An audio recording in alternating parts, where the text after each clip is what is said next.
Buonasera e ben ritrovate amiche e amici sportivi. I nostri migliori team sono volati in Sicilia per i campionati di società argento. Vediamo come è andata.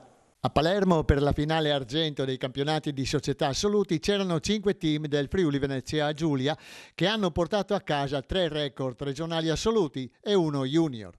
L'analisi tecnica la fa il professor Franco De Mori, segretario della FIDAL regionale.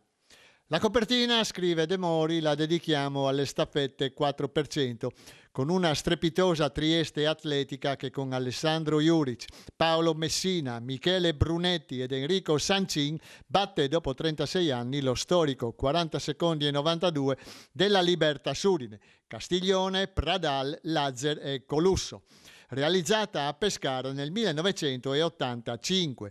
I triestini vincono la gara fissando il nuovo record a 40 secondi e 89. Pochi minuti dopo ecco un altro record regionale assoluto dell'atletica Bruniera Friuli Intagli femminile. Aurora Zanchetta, Sara Foltran, Giorgia Bellinazzi e Giada Carmassi vincono in 46 e 25, che cancella dall'albo dei primati il 46 e 47 della Libertas Udine, Piero Bon, Andretti, Noacco, Gallina, risalente al 1992. Ma la giornata dei record non finisce qui, prosegue De Mori. Giada Carmassi abbassa il suo tempo sui 100 ostacoli e fissa il primato a 13 secondi e 10, 2 centesimi meglio del 13 e 12 dello scorso 13 maggio a Savona. Poi è la volta di Paolo Messina, che è secondo solo al carabiniere azzurro Edoardo Scotti e con 21 e 34 migliora di 1 centesimo il suo record junior dei 200. Jacopo De Marchi, che milita nell'esercito, ma ai CDS può gareggiare per la società di origine, è secondo nei 1500 con 3,46 e 55 e terzo negli 800 con 1,53 e 56. Secondo dei 400 ostacoli Cristiano Giovanato in 53,41 e terzi Francesco Ruzza nell'alto con 2,6 m e Davide Vattolo nel martello con 55,59. La classifica finale maschile vede la Trieste Atletica all'8° posto e il Malignani Libertas all'11°. Tra le donne, prosegue De Mori, oltre alla staffetta e alla Carmassi, brillano le ex. Doppia vittoria di Oise Mattagliano, Esercito Bruniera Friuli Intagli, negli 800, 2 minuti, 7 secondi e 28, e nei 1500, 4 minuti, 18 e 74. E Alessia Trost, Fiamme Gialle, Bruniera Friuli Intagli, che si è limitata a vincere con 1,78, senza poi proseguire la gara. La Carmassi si è anche schierata sui 400 ostacoli, arrivando seconda in 1 minuto, 3 secondi e 16. Seconda è anche Anna Costella nel lungo con 5,84 m e Giorgia Bellinazzi sia sui 100, 11 secondi e 83, che sui 200, 24 secondi e 16. E terza Isabella Martinis nel martello con 51,66 m.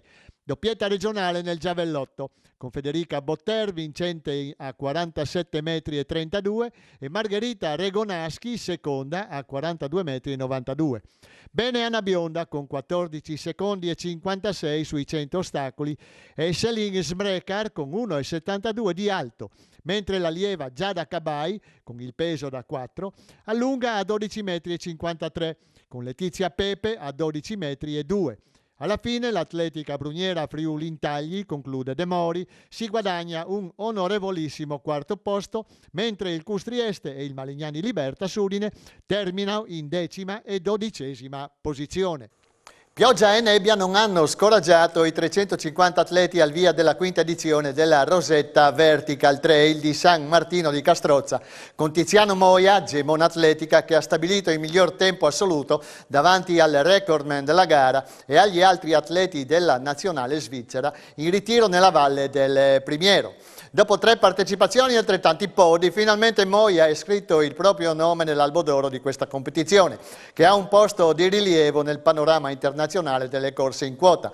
Il runner di Gemona ha concluso i 6 km del tracciato e 1100 metri di dislivello con il tempo di 47,57, di soli 4 secondi inferiore a quello dello svizzero Werner Marti. Le partenze scaglionate di 30 secondi hanno stimolato i primatori a non risparmiarsi, con Moia, partito nel secondo gruppetto a 30 secondi da Marti, a controllare il rivale svizzero fino al nuovo traguardo fissato nei pressi della stazione a monte della funivia Rosetta. In campo femminile il pronostico è stato rispettato, dato che la 32enne elvetica Victoria Kreuzer non ha lasciato spazio alle avversarie. Ha terminato la prova con il tempo di 59,26, secondo posto per Rosy Martin dell'Aldo Moro Paluzza, con un ritardo di 5,59 dalla vincitrice, a precedere di 44 secondi la compagna di squadra Michaela Mazzucca. La prima edizione della staffetta a 3 elementi Trofeo Penemozze di Pulfero si disputò nel mese di luglio del 1980. A battezzarla fu l'ANA Faedis. Il trofeo era biennale su un tracciato totale di circa 16 km, con salita fino a Mersino Alto, attraversata per il cambio a roda alta e picchiata fino all'arrivo finale di Pulfero. Il percorso di un trofeo storico ha ripreso forma su iniziativa del GSA Pulfero, di Amedeo Sturam e dell'Associazione Vallimpiadi, per ricordare il suo ideatore, Giuseppe Puller, indimenticabile campione delle valli. La Domoro Paluzza è ritornata a onorare il trofeo e la memoria di Puller, dominando l'edizione della ripartenza in 1 ora 30 e 8, con Nicola D'Andrea, Roberto Claric e Antonello Morocutti.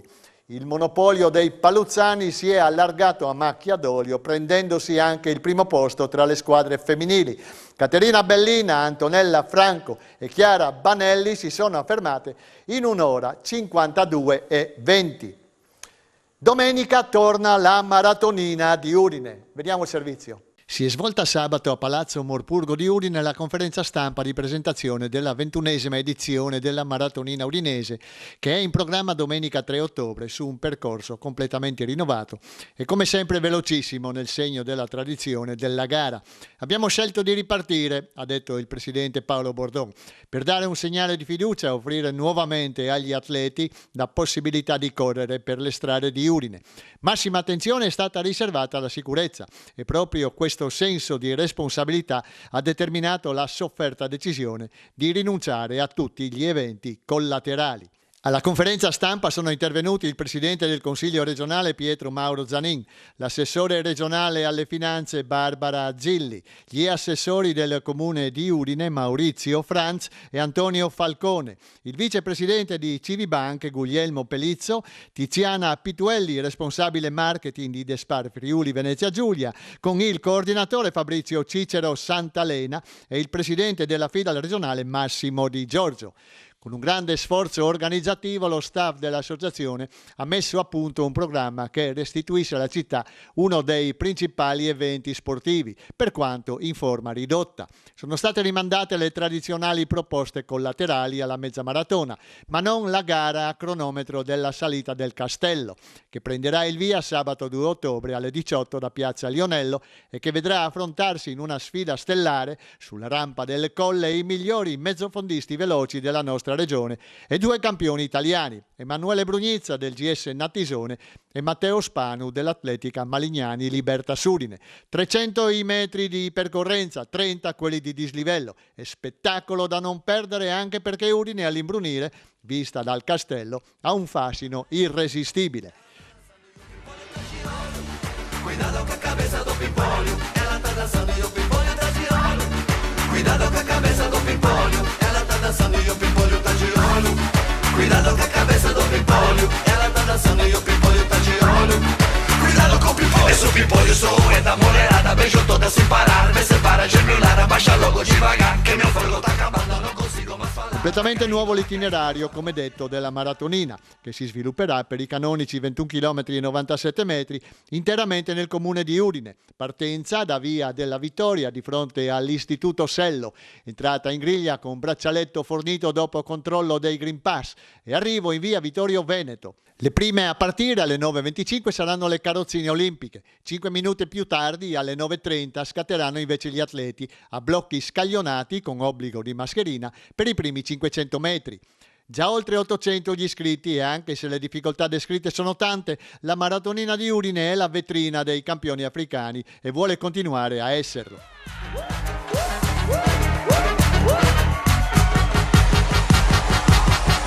Ela tá dançando e o pimpolho tá de oro. Cuidado com a cabeça do pimpolho. Ela tá dançando e o pimpolho tá de oro. Cuidado com a cabeça do pimpolho. Ela tá dançando e o pimpolho tá de oro. Cuidado con la cabeza. I keniani Roger Mayo ed Edwin Kibet Kiptu sono due dei partenti e ripeteranno il duello di 2 settimane fa a Pordenone. Se la vedranno con il conterraneo 26enne Dixon Simba Nyakundi, 61 minuti e 36 di personale. Tra le donne l'etiope Adisalem Tejen, 1 ora 12 e 2, dovrà fare attenzione all'altra etiope, Asmerawor Bekele Volkeba, 1 ora 13 e 19. Andrà seguita con attenzione anche la keniana Teresia Womboka Omosa. Non ha riferimenti cronometrici sulla mezza, ma un buon 2 ore 30 e 10 in maratona fatto in Austria quest'anno. Tra gli atleti regionali ritornano a Udine Francesco Nardone, Gemona Atletica, 1 ora 6 e 13, presente alla conferenza stampa, e il neocampione regionale di corsa su strada Tobia Beltrame, Trieste Atletica, 1 ora 7 e 16. Da loro si attendono quei miglioramenti cronometrici che hanno nelle gambe e che avversari stimolanti come gli africani potranno concretizzare. Non mancherà dunque lo spettacolo tecnico, mentre quello colorato e festante dei runner normali sarà il contenitore ideale di una creatura, la maratonina udinese, che vuole ritornare agli antichi splendori pre-Covid. Cuidado con la cabeza do pimpolho, ela tá dançando e o pimpolho tá de olho. Cuidado con la cabeza do pimpolho, ela tá dançando e o pimpolho tá de olho.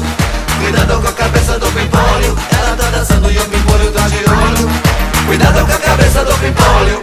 Yeah, yeah, yeah, yeah, yeah.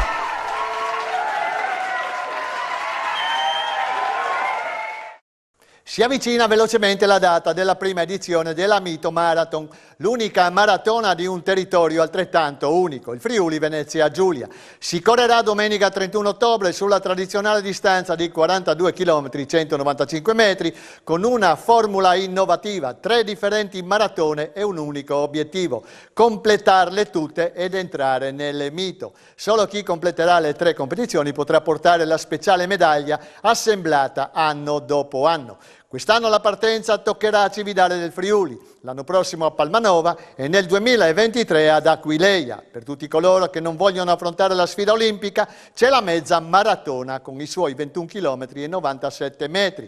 Poi per chi ama correre in compagnia c'è una staffetta per 4 corridori che affronteranno poco più di 10 km a testa. Con Mito Marathon i runner scopriranno le bellezze del Friuli Venezia Giulia con pacchetti turistici realizzati per raccogliere atleti e accompagnatori per permettere di esplorare la regione e le 3 città patrimonio dell'umanità: Cividale del Friuli, Palmanove e Aquileia. I pacchetti inclusi nella FVG Mito Marathon Card, realizzati con il patrocinio di Enit, sono disponibili per il periodo compreso tra martedì 26 ottobre e lunedì 1 novembre 2021. Come già avvenuto negli anni passati, Cividale sarà la casa di un importante appuntamento sportivo e in questo caso siamo orgogliosi di essere i primi ad ospitare la maratona, ha sottolineato Giuseppe Ruolo, assessore allo sport e al turismo di Cividale del Friuli. E con questo noi ci fermiamo qui anche per questa settimana. Arrivederci a lunedì prossimo, buone corse e buona atletica a tutti.